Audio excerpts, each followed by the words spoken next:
അപ്പോൾ ഈ ഫോട്ടോഗ്രാഫി അല്ലെങ്കിൽ ഈ സിനിമാറ്റോഗ്രാഫി ജേണിയിൽ കാലങ്ങളോളം എനിക്ക് തോന്നുന്നു അസിസ്റ്റൻ്റായിട്ടും സഹായിയായിട്ടൊക്കെ വർക്ക് ചെയ്തിട്ടുണ്ട്.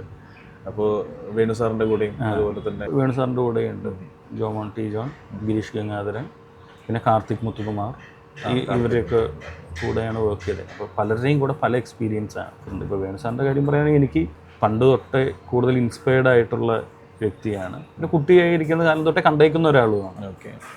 സിനിമാറ്റോഗ്രാഫി പഠിച്ചു കഴിഞ്ഞ സമയത്തും എനിക്ക് അദ്ദേഹത്തിൻ്റെ കൂടെ വർക്ക് ചെയ്യണമെന്ന് ആഗ്രഹം ഉണ്ടായിരുന്നു. യാദൃശികമായിട്ടാണ് ഓക്കെ മുന്നറിയിപ്പ് എന്ന് പറയുന്ന സിനിമ വരുന്നതും അതിലേക്ക് വർക്ക് ചെയ്യാൻ പോകാനും പറ്റുന്നത്.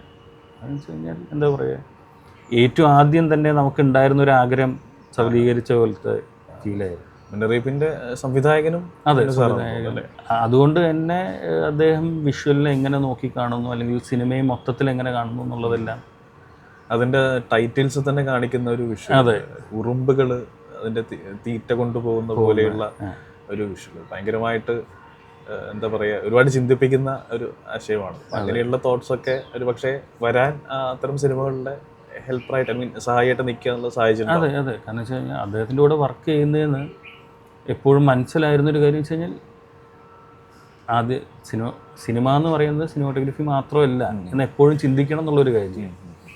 അത് അദ്ദേഹം ഈ പറയുന്ന പോലെ ഇടയ്ക്കിടയ്ക്ക് ഓർമ്മിപ്പിക്കുന്നൊരു കാര്യമായിരുന്നു. അല്ലെങ്കിൽ അവസാനം പോരുമ്പോഴും ഈ പറയുന്ന പോലെ പറയുന്ന കാര്യം ഒന്നാണ്, ഇപ്പോൾ സിനിമ ചെയ്യും, പക്ഷെ ഒരു കാര്യം മാത്രം ഓർക്ക്, സിനിമാറ്റോഗ്രാഫി മാത്രമല്ല സിനിമ,